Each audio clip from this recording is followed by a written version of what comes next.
Halo pemirsa, kita jumpa lagi di episode 17.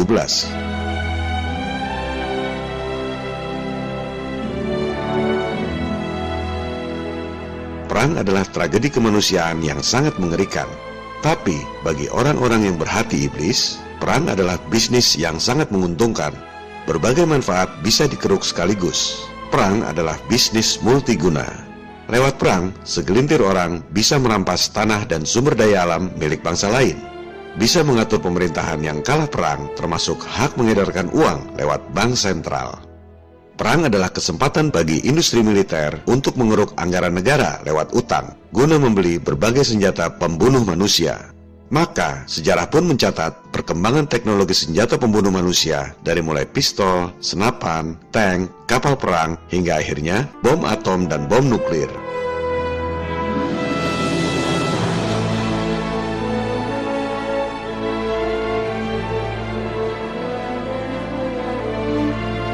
Bahkan, belakangan ini berkembang rumor bahwa para elit sudah berhasil membuat teknologi senjata baru yang jauh lebih mengerikan, dikenal dengan istilah HAARP atau High Frequency Active Armor Research Program.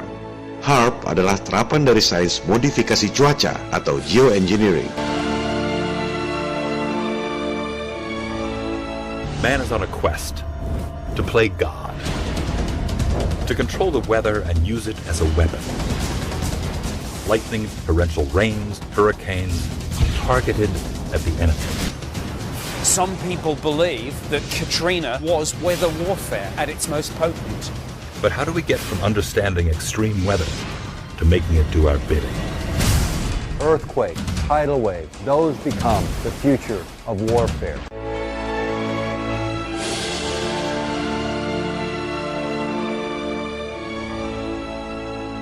Kabarnya, dengan stimulasi ionosfer secara artifisial, manusia bisa merekayasa bencana alam seperti angin topan, badai, gempa bumi, tsunami, bahkan bisa mempengaruhi pikiran manusia seperti hipnosis.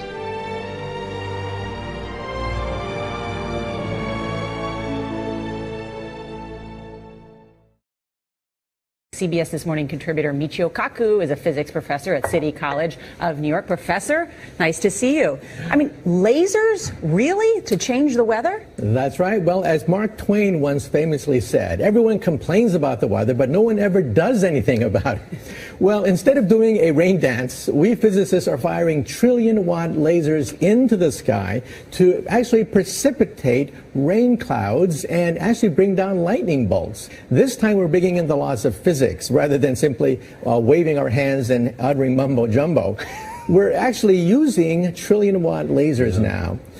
However, for floods, for agriculture, farmers, for people planning wedding parties, football games, you name it, outdoor events and agriculture and flooding and even hurricanes, all of them could be subject to weather modification.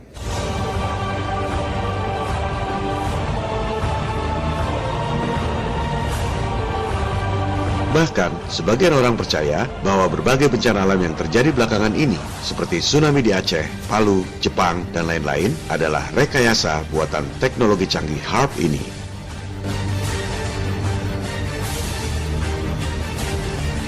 Benarkah rumor yang banyak beredar itu? Apakah semua itu fakta atau cuma fiksi? Pada episode ini, kita akan melakukan investigasi yang mendalam tentang teknologi canggih pembunuh massal. Investigasi ini kita lakukan untuk menjawab 4 pertanyaan yang paling mendasar. Pertama, apakah teknologi HAARP itu benar-benar ada atau cuma fiksi? Kedua, apakah teknologi HAARP itu sudah dapat digunakan atau belum? Ketiga, apakah berbagai bencana yang terjadi belakangan ini, seperti tsunami Aceh, tsunami Palu, tsunami Jepang, adalah rekayasa manusia dengan menggunakan teknologi HAARP seperti yang banyak didesas-desuskan atau bukan? Keempat, apa pentingnya informasi ini? Dan apa hubungannya dengan bangkitnya kesadaran Flat Earth?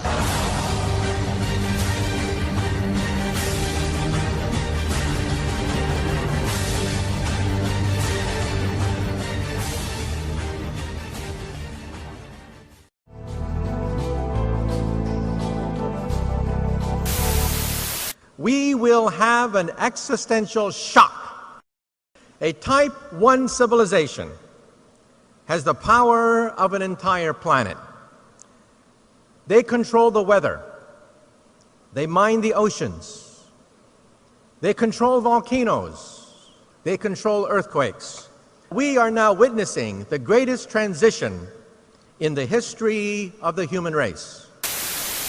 And Venezuelan leader Hugo Chavez has once again accused the United States of playing God. But this time it's Haiti's disastrous earthquake that he thinks the U.S. was behind. Spanish newspaper ABC quotes Chavez as saying that the U.S. Navy launched a weapon capable of inducing a powerful earthquake off the shore of Haiti. Over why he handed over control of the Japanese financial system to a group of American and European oligarchs. He and his envoy told me that it was because Japan had been threatened by an earthquake machine. Rumor tentang adanya teknologi yang bisa merekayasa bencana alam memang berasal dari sumber-sumber yang kredibel. Seperti yang baru saja Anda saksikan sendiri, pernyataan dari Profesor Michio Kaku, Presiden Venezuela dan Mendagri Jepang. Berbagai dokumen yang kredibel juga merujuk adanya program pengembangan teknologi senjata cuaca ini. Teknologi geoengineering atau rekayasa cuaca ini memang bukan barang baru. Dari tahun 1967, tercatat militer Amerika merekayasa hujan deras buatan pada Perang Vietnam untuk meredam gerilya Viet Cong. Apakah teknologi rekayasa cuaca itu kemudian dikembangkan untuk membuat senjata? Jawabannya sudah pasti dikembangkan. Militer memang kerjaannya termasuk mengembangkan teknologi persenjataan. Itu memang tugas mereka. Maka dikembangkanlah teknologi yang disebut HAARP atau High Frequency Active Auroral Research Program. Yang mendanai adalah Gabungan Angkatan Udara dan Angkatan Laut Amerika. Sudah pasti ini proyek militer. Tapi, kalau ditanya ke sumber-sumber resmi atau tanya ke pegawai yang kerja di sana, sudah pasti dibantah. Bilangnya ini proyek sains. Sebenarnya sama dengan NASA. Kalau ada potensi pengembangan teknologi angkasa luar yang bisa digunakan untuk menguasai teritori angkasa luar, sudah pasti dijadikan proyek militer. Betapa naifnya jika menganggap NASA adalah murni proyek sains.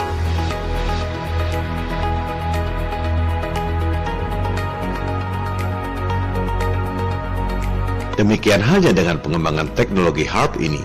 Pengembangan teknologinya adalah fakta, bukan hoax. Proyek militer, tapi pura-pura sebagai proyek sains untuk meneliti ionosfer.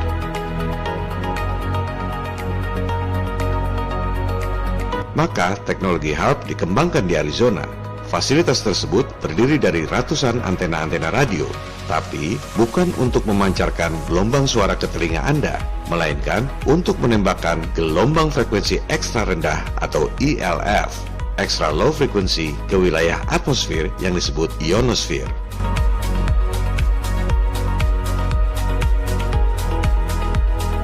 Apa akibatnya? Atmosfer menjadi panas dan mengakibatkan perubahan cuaca yang ekstrim. Kandungan air dan arah angin berubah drastis dengan kecepatan yang sangat tinggi. Akibatnya, curah hujan yang sangat deras, topan badai yang dahsyat, banjir ekstrim. ELF, pancaran gelombang ekstra rendah yang ditembakkan secara masif, juga bisa mengakibatkan gempa bumi. Ini bisa dibuktikan dengan mudah. Benda secara natural memang bereaksi terhadap gelombang frekuensi suara tertentu.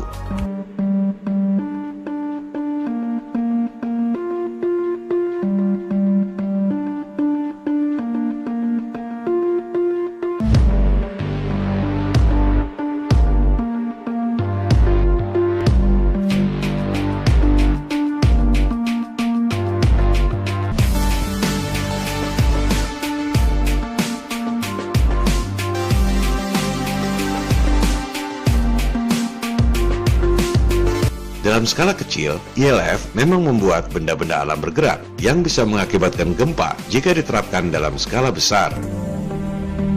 Everything owes its existence solely and completely to sound.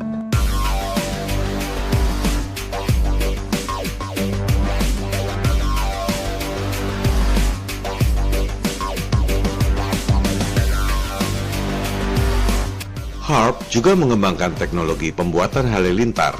Ini juga merupakan potensi senjata modern. Tujuannya membuat halilintar buatan dan mengarahkannya pada musuh. Teknologi halilintar buatan ini mungkin tak asing buat sebagian pemirsa Flat Earth 101, sebab yang digunakan adalah Tesla Coil. Ya, betul sekali.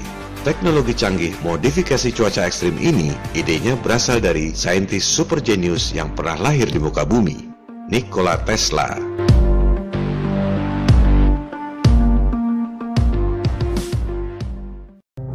Nama Tesla dicoret dari seluruh pelajaran sekolah karena Tesla dianggap musuh oleh JP Morgan, pentolan elit global.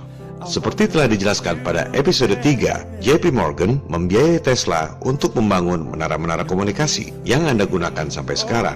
Tapi, bukannya membuat menara komunikasi yang memang sangat mudah bagi Tesla, sang jenius eksentrik itu justru menggunakan dana JP Morgan untuk membuat menara pembangkit listrik gratis dengan menggunakan sumber daya alam yang melimpah di alam semesta ini. Imagine all the people sharing all the world. You may say I'm a dreamer, but I'm not the only one. Tuhan menciptakan alam yang kaya dengan energi dahsyat secara gratis. Anda tak perlu bayar untuk menghirup oksigen. And the world will live as one. Anda tak perlu bayar untuk melihat matahari. Anda tak perlu bayar untuk menikmati air sungai. Halilintar berkekuatan listrik yang sangat dahsyat terjadi tanpa biaya pembangkit. Itulah ide Tesla, menciptakan teknologi berbasis sumber daya alam yang gratis untuk kebaikan umat manusia.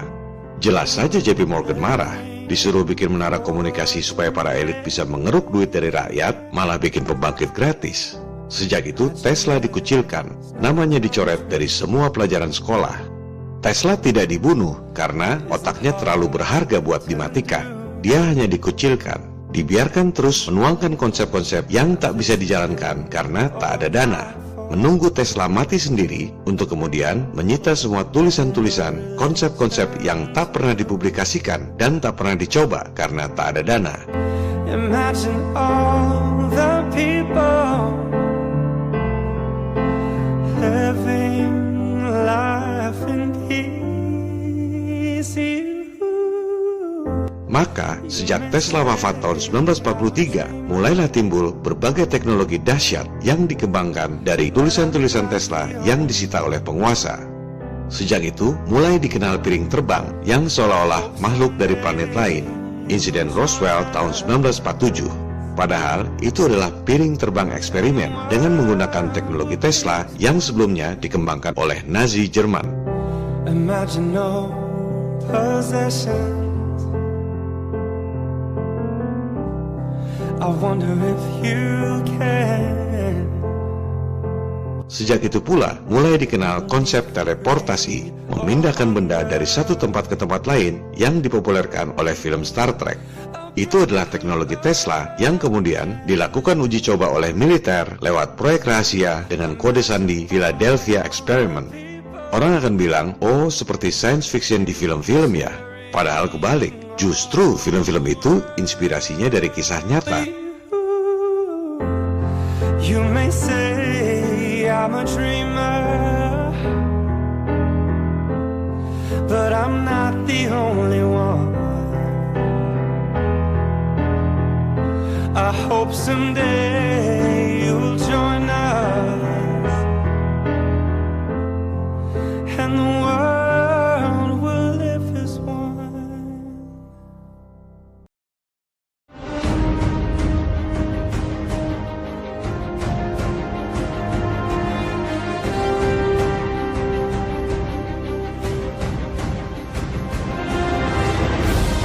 Ketika dikucilkan, Tesla menuangkan amarah terpendamnya pada para elit keuangan dengan mengembangkan teknologi Death Ray yang bisa melumpuhkan angkatan perang. Tesla adalah orang Serbia. Ia merasakan Perang Dunia Pertama yang dipicu oleh insiden di Sarajevo. Tesla adalah pembenci perang. Ia berharap Death Ray ciptaannya bisa digunakan untuk mengakhiri perang.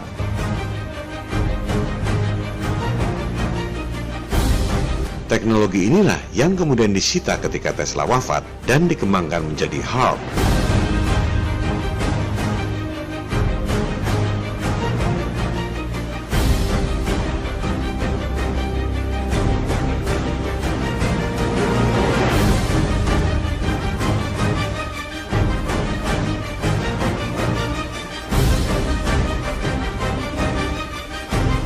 Ini semua adalah fakta. Konsepnya valid. Pengembangan teknologinya juga fakta. Pertanyaannya, apakah teknologi HAARP ini sudah bisa digunakan atau belum?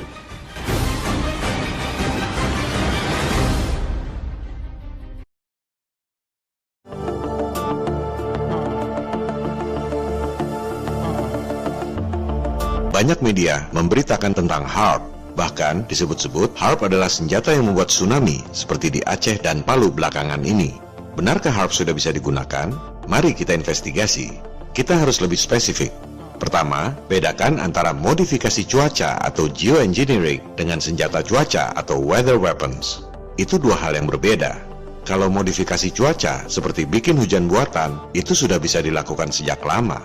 Teknologinya tidak terlalu rumit.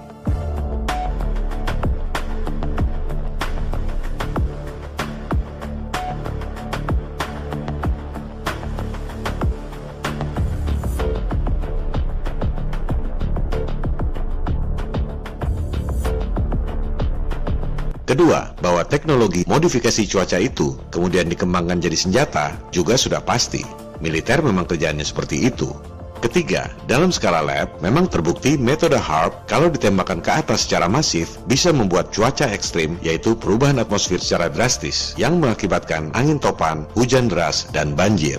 Kalau ditembakkan ke tanah, jika diterapkan dalam skala besar, memang bisa membuat gempa. Kalau ditembakkan ke air dalam skala besar, bisa membuat air bergelombang seperti tsunami. Tapi, apakah teknologinya sudah bisa digunakan dalam skala nyata? Belum tentu. Kenapa? Karena untuk merubah atmosfer yang begitu besar dan luas, dibutuhkan energi yang sangat besar. Saya tidak yakin mereka sudah punya pembangkit energi yang begitu canggih.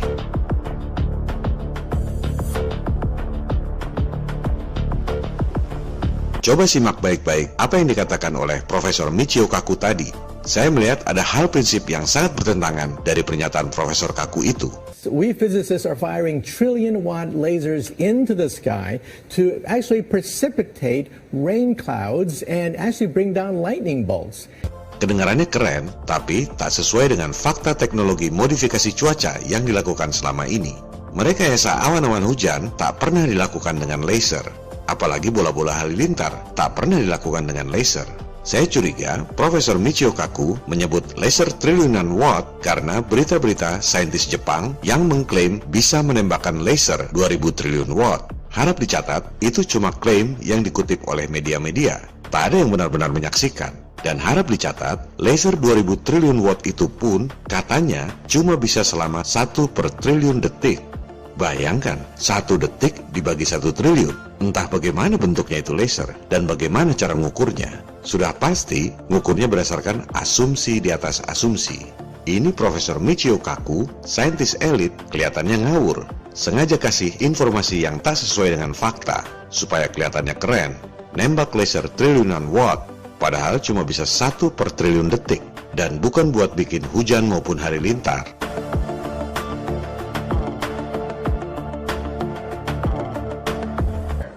What is the European Union? Because we're seeing the beginnings of a Type 1 economy. Huge planetary trading blocks are the beginnings of a Type 1 economy.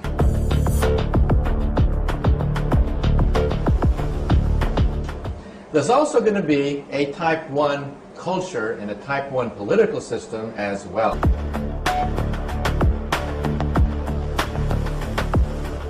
Some people don't want it. They fear this transition. These are the terrorists.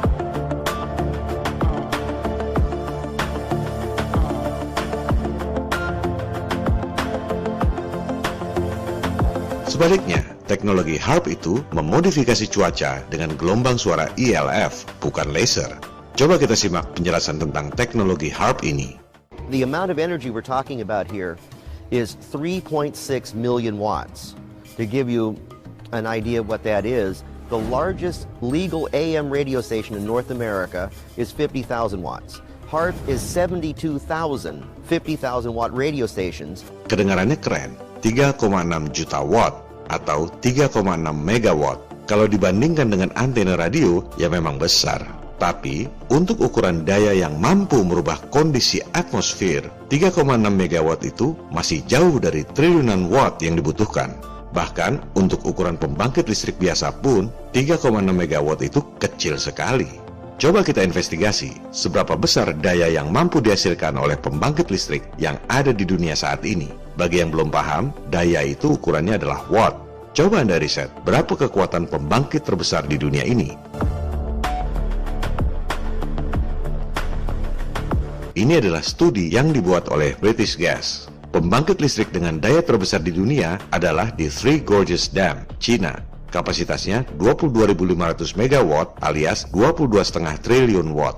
Ini baru powerful. Sumber dayanya apa? Hydro alias air. Hanya air yang jumlahnya sedemikian banyak yang bisa membangkitkan daya sedemikian besar.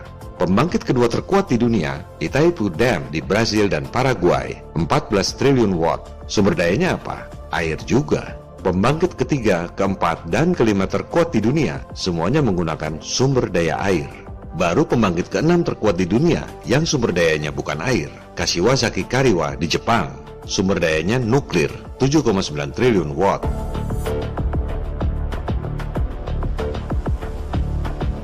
Intinya apa? Dibutuhkan upaya yang sangat besar untuk membuat daya triliunan watt. Fasilitasnya saja sebesar itu. Untuk membangkitkan daya 7,9 triliun watt, dibutuhkan reaktor nuklir seluas 4,2 km persegi. Antena-antena radio HARP itu cuma 3,6 megawatt. Butuh 1000 kali lebih besar untuk menciptakan daya triliun watt seperti yang disebut Profesor Michio Kaku tadi. Secara teori, memang bisa saja menembakkan ILF secara masif untuk merubah atmosfer secara drastis. Pertanyaannya, seberapa besar energi yang dibutuhkan dan dari mana energi itu didapat? Di mana pembangkit listriknya?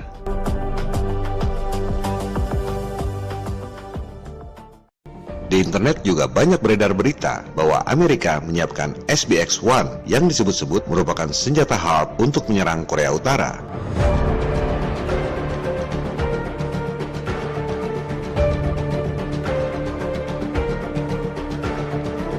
Harap Anda saring dulu informasi sebelum menyebarkannya kepada orang lain. Di mana ada senjata HARP bentuknya seperti itu? Yang bentuknya seperti bola golf itu adalah radar, bukan senjata HARP. Kecuali kalau Anda sudah riset dan dapat referensi yang kredibel bahwa HARP bentuknya seperti radar golf itu, barulah Anda boleh sebarkan informasi. Juga, kalau itu HARP yang bisa dibawa-bawa mobile seperti itu, berapa watt kekuatannya dan sumber energinya apa?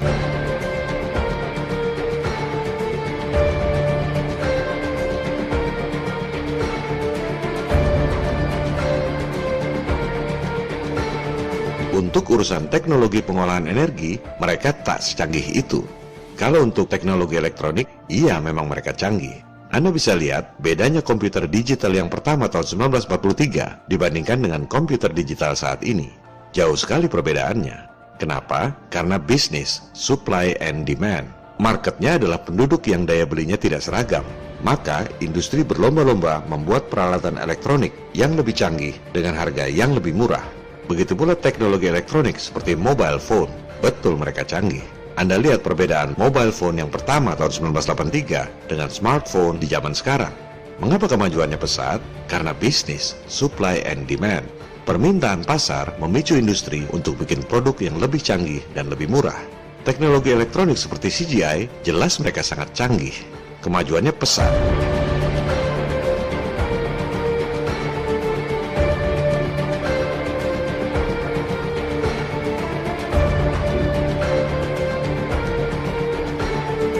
Anda lihat rekaman asli pendaratan di bulan tahun 1972. Kalau zaman sekarang masih percaya dengan hoax murahan seperti itu, kebangetan.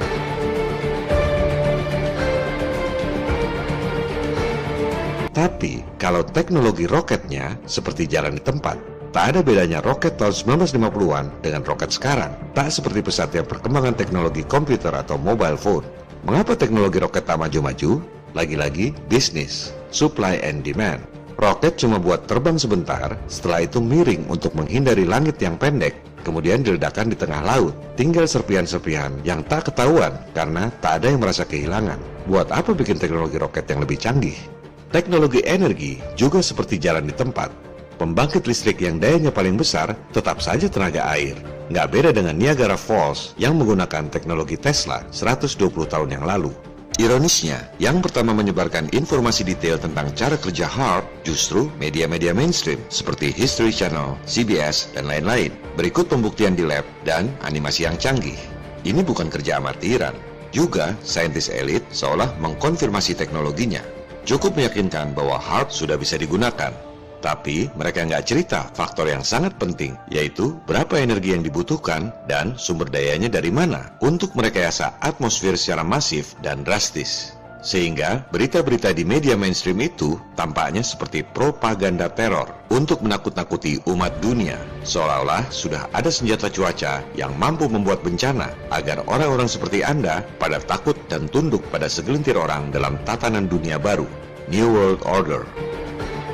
Atas dasar itulah, saya saat ini menyimpulkan bahwa belum ada bukti yang meyakinkan bahwa HAARP sudah bisa digunakan seperti yang digembar-gemborkan selama ini. Kuncinya adalah pembangkit energinya. Selama belum nemu bukti adanya pembangkit triliunan watt yang mobile, saya belum bisa percaya bahwa HAARP sudah bisa digunakan. Tapi kita tetap open mind. Pendapat kita bisa saja berubah kalau belakangan nemu bukti yang meyakinkan. Dan kita tetap harus waspada, karena bisa saja ada perkembangan baru sehingga HAARP bisa digunakan.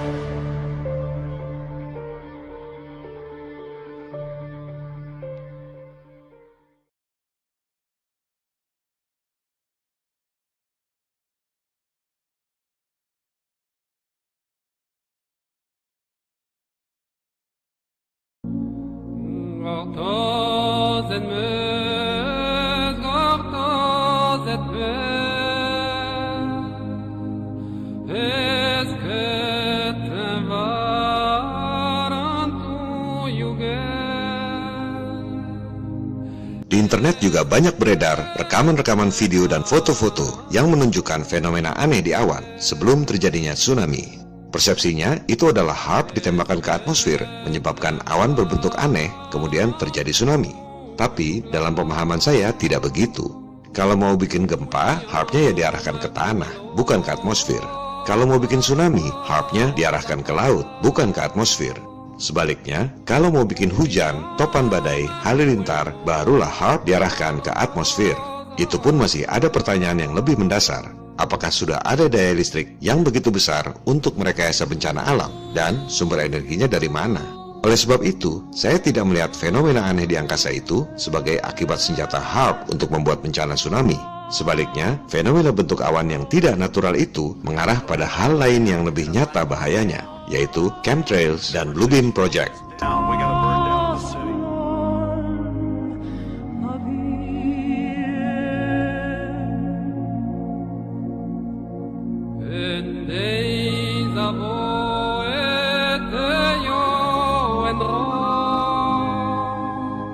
Yang lebih nyata dan berpotensi lebih bahaya dari HAARP menurut saya adalah chemtrail atau chemical trail. Bahan-bahan kimia yang sengaja disebar di atmosfer dengan menggunakan pesawat. Ini adalah geoengineering, tapi bukan HAARP. Kita pahami dulu perbedaan contrail dengan chemtrail. Yang di sebelah kiri itu adalah contrail, kondensasi akibat mesin pesawat. Asapnya cuma sedikit, dan dalam beberapa menit akan hilang bekasnya di udara. Yang sebelah kanan itu adalah chemtrail, volumenya masif, dan selama berjam-jam tetap mengotori udara kita. Kalau para pembantah masih tak bisa membedakan, berarti ada yang salah dengan mata dan tingkat kecerdasan mereka.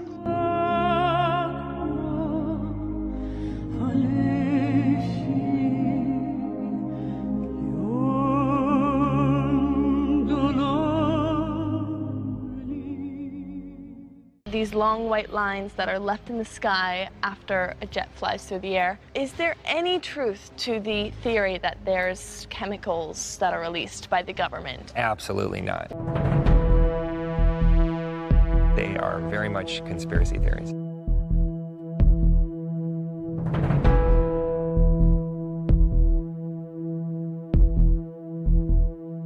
In your research for American conspiracies, Governor, did you encounter anything about the government being able to control our weather? Yeah, I did, through HAARP. They showed with HAARP that you, yes, indeed, can control and create clouds and do things like that with it. Maybe they're trying to control the weather with what they're doing up there.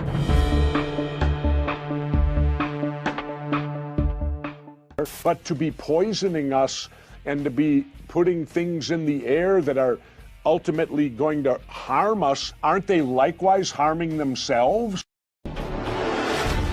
Jadi, mana yang benar? Chemtrail adalah normal dan tidak berbahaya, seperti kata para pembantah, atau semprotan bahan-bahan kimia berbahaya, seperti yang dikemukakan para pencari kebenaran? Kita langsung saja pada kesimpulannya. Pertama, penggunaan senjata kimia lewat udara bukanlah barang baru. Orang sudah melakukannya sejak Perang Dunia Pertama. Kemudian terus digunakan pada Perang Dunia Kedua, Perang Vietnam, dan lain-lain. Chemical weapons can be both powerful and terrifying. Toxic substances that attack the skin, blood, nerves, or respiratory system, causing painful injury and maybe even death. It's estimated that during World War I, chemicals like mustard gas injured 1 million soldiers and killed 100,000, often in horrible, painful ways. However, countries were still making the weapons, setting the stage for incidents like the US's use of Agent Orange in Vietnam in the 60s. Kedua, berdasarkan data-data rahasia yang sudah boleh dipublikasikan karena kadaluarsa atau istilahnya declassified berdasarkan Undang-Undang Kebebasan Informasi, militer Amerika terbukti meracuni rakyatnya sendiri dengan senjata kimia dari udara. This next story is so unbelievable, we didn't think it could possibly be true. But after receiving thousands of records and declassified reports from the Army, it's confirmed that during the Cold War, the United States military conducted secret tests on unsuspecting people in the city of St. Louis. These Army archive pictures show how the tests were done in Corpus Christi, Texas in the 1960s. In Texas, planes were used to drop the chemical, but in St. Louis, the Army placed chemical sprayers on buildings and station wagons. The Cold War cover story was that the Army was testing smoke screens to protect cities from a Russian attack. The truth, according to Martino Taylor, was much more sinister. By making hundreds of Freedom of Information Act requests, she uncovered once classified documents that confirmed the spraying of zinc cadmium sulfide. Ketiga, kesaksian Kristen Megan, mantan personalia Angkatan Udara Amerika, bahwa militer Amerika menyemprotkan bahan-bahan kimia berbahaya alias chemtrail lewat pesawat udara. I was in the Air Force on active duty for 9 years, and I worked in bioenvironmental engineering. I started noticing things. I started noticing large quantities on the system where I would approve chemicals. When I started asking questions, I slowly became demonized. A couple years passed after that when I asked again and people realized I was kind of being more vocal about it on social media.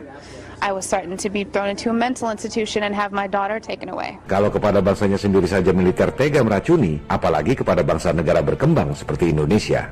Soal bahaya chemtrail ini pernah pula diungkap di PBB oleh Presiden Koalisi Ketahanan Agrikultur. Weather modification programs, experimental ones done by private companies, done by the United States government, done by states across the United States are underway. There's more than 50 of them in operation across the United States. Ya, namanya juga PBB, kaki tangan elit global. Laporan-laporan itu tidak ditindaklanjuti.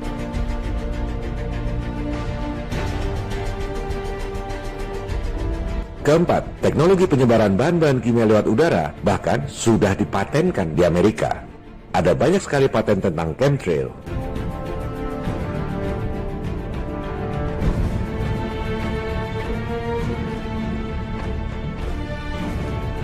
Contohnya ini, bukti paten di Amerika bahwa chemtrail yang disemprot ke udara itu berisi aluminium oxide, bahan kimia beracun yang bahkan bisa dijadikan bahan peledak.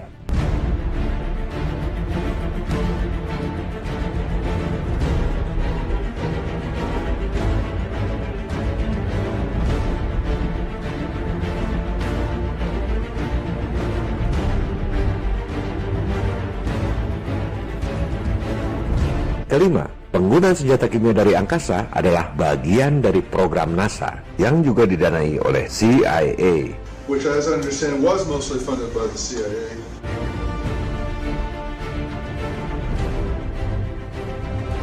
Silakan Anda lihat bukti dokumen resmi NASA yang ditulis oleh Kepala Saintis di NASA Langley Center. Jelas sekali ditulis, isu-isu strategis masa depan, peperangan masa depan. Coba baca isinya. Senjata debu mikro yang disebarkan sebagai aerosol dan dihisap ke paru-paru. Pakai tambahan lagi, senjata kelas mutakhir seutuhnya yang legal. Masih berpikir NASA adalah lembaga sains yang bertugas menghibur Anda dengan temuan-temuan angkasa luar?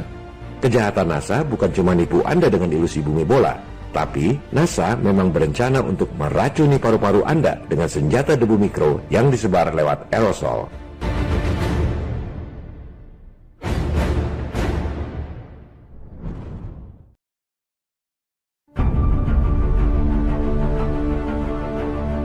Jenis senjata mutakhir yang lebih mengerikan adalah membakar target secara terarah dari udara dengan menggunakan energi terfokus, yaitu laser, microwave, atau sinar partikel yang disebut directed energy weapons.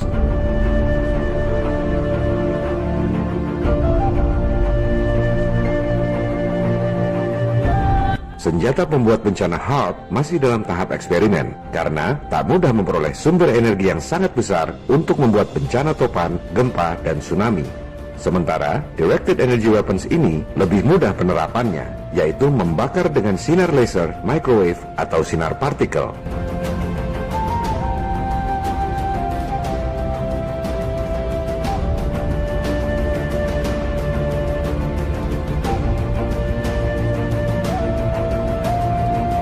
Sebagian dari Anda mungkin ingat peristiwa kebakaran besar di Malibu, California tahun 2017 lalu.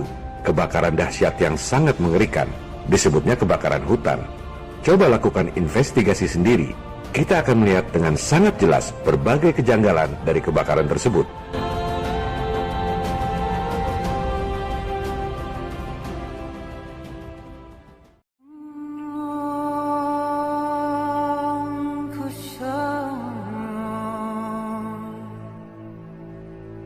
Semua rumah sirna terbakar.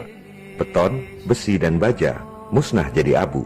Tapi pohon-pohon dan rumput-rumputnya utuh. Bagaimana mungkin ini kebakaran hutan? Masihkah kita menyebut kebakaran hutan kalau hutannya justru tidak terbakar?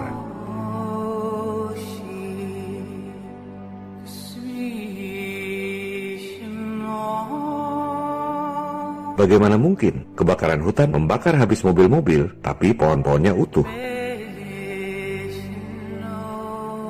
Anda lihat, besi baja meleleh. Padahal dibutuhkan suhu 1370 derajat Celcius untuk melelehkan baja. Tapi pohon-pohonnya tidak terbakar. Directed energy weapons.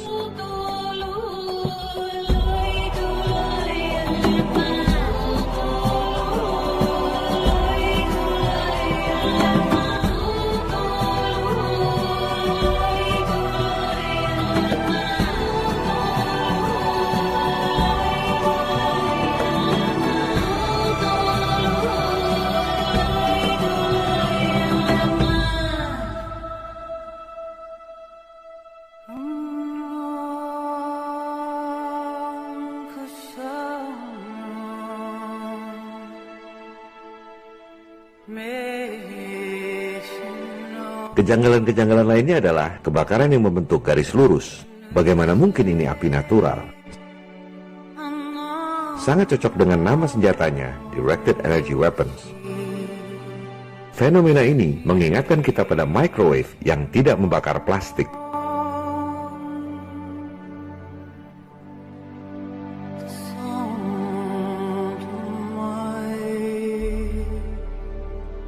Pohon terbakar dari dalam. Bagaimana mungkin ini bisa terjadi? Sepertinya energi pembakar itu masuk menusuk ke dalam batang pohon sehingga terbakar dari dalam.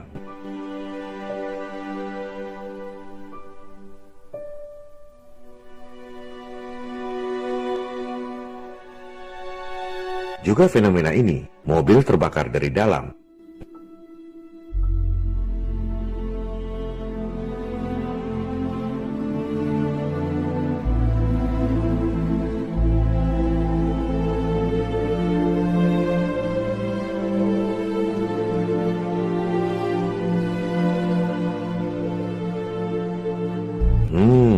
kebakaran hutan, tapi melanggar hukum fisika. Belum cukupkah mereka menghina kecerdasan Anda?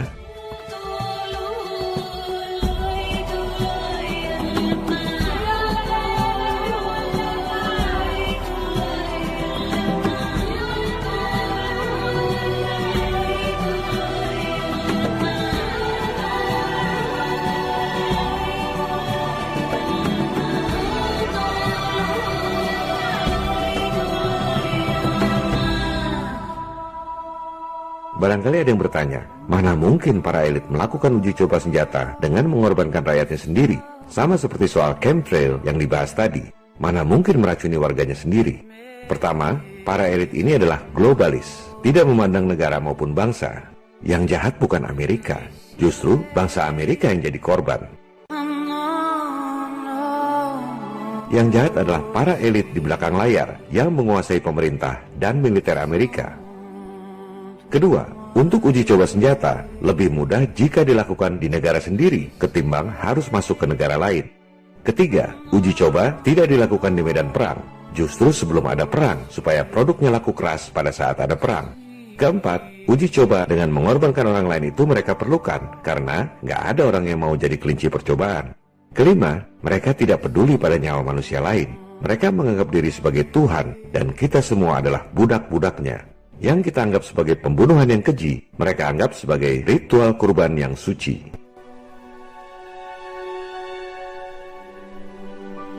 Untuk meredam bangkitnya kesadaran masyarakat, YouTube membredel channel-channel yang mengekspos kejahatan persekongkolan alias konspirasi mereka.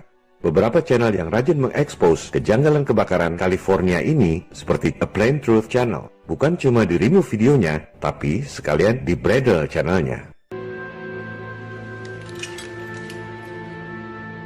Shit.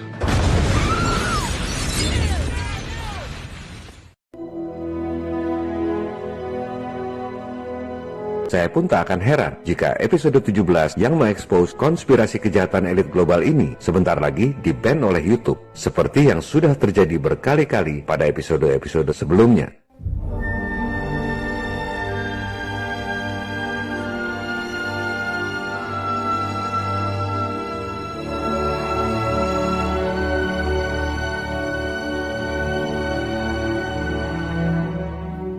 Google, YouTube, Windows, Apple, Facebook, Twitter, dan lain-lain adalah milik kelompok elit global.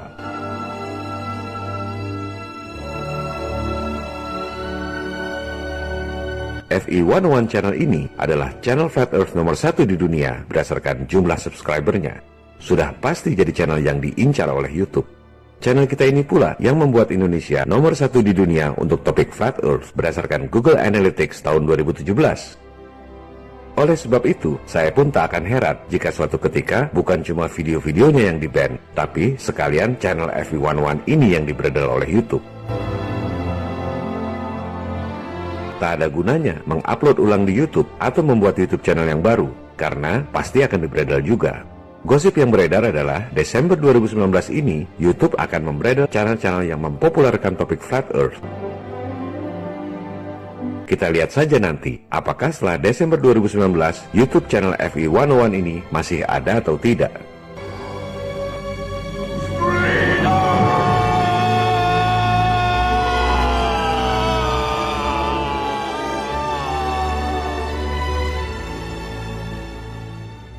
Oleh sebab itu, saya mengamankan serial video FE101 dalam sebuah situs web baru, fe101.org.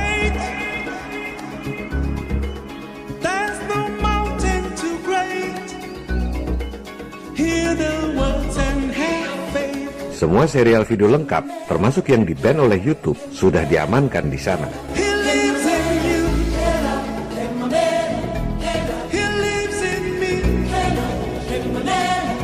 Jadi, kalau suatu ketika channel Flat Earth 101 ini dibredel oleh YouTube, silakan klik fe101.org.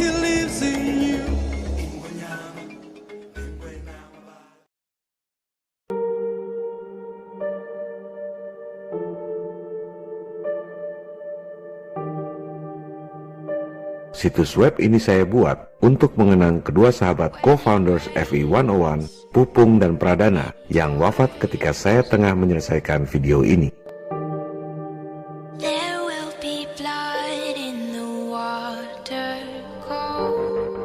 Mungkin perlu saya jelaskan sedikit tentang co-founders ini. Saya membuat serial video dan YouTube channel ini sendirian, tanpa tim. Awalnya, saya tidak terpikir untuk membentuk komunitas FI 101. Kedua sahabat inilah dan juga beberapa teman yang lain yang berperan membentuk komunitas FI 101 dengan penuh perjuangan dan tanpa pamrih.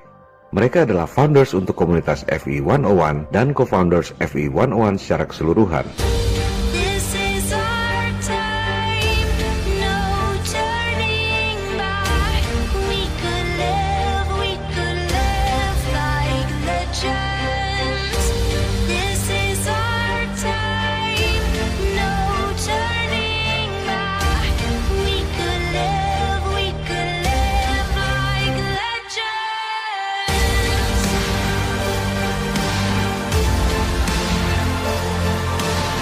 Almarhum Pupung adalah seorang yang terpelajar, sarjana teknik industri lulusan Universitas Trisakti di Jakarta. Bersama putranya, almarhum Pradana yang masih kuliah, mereka adalah aktivis kemanusiaan yang gigih dan bernurani luhur.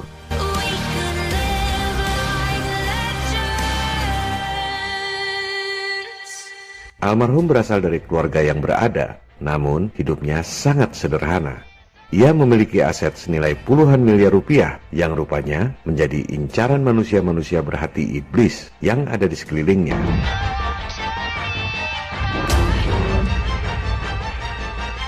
Enam jam sebelum wafat, almarhum masih mengontak saya untuk mengirim video-video demo eksperimen Flat Earth yang rencananya akan dimasukkan ke episode 17 ini.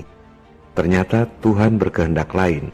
Dan video-video demo eksperimen itu tak pernah sampai ke tangan saya.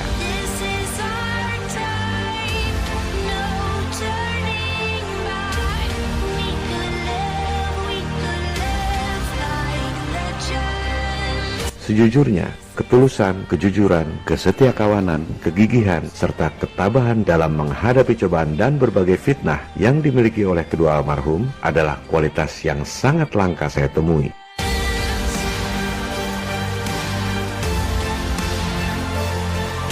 Maka, untuk mengenang jasa-jasa para almarhum, saya membuat situs web ini sendirian, tanpa tim.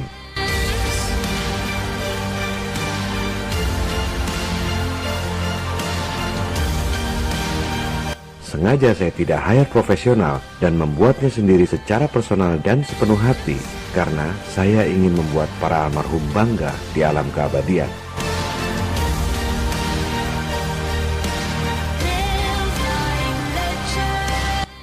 Selamat jalan, para sahabat terkasih.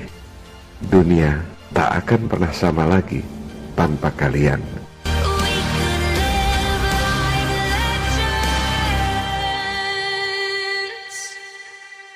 Brothers, what we do in life echoes in eternity.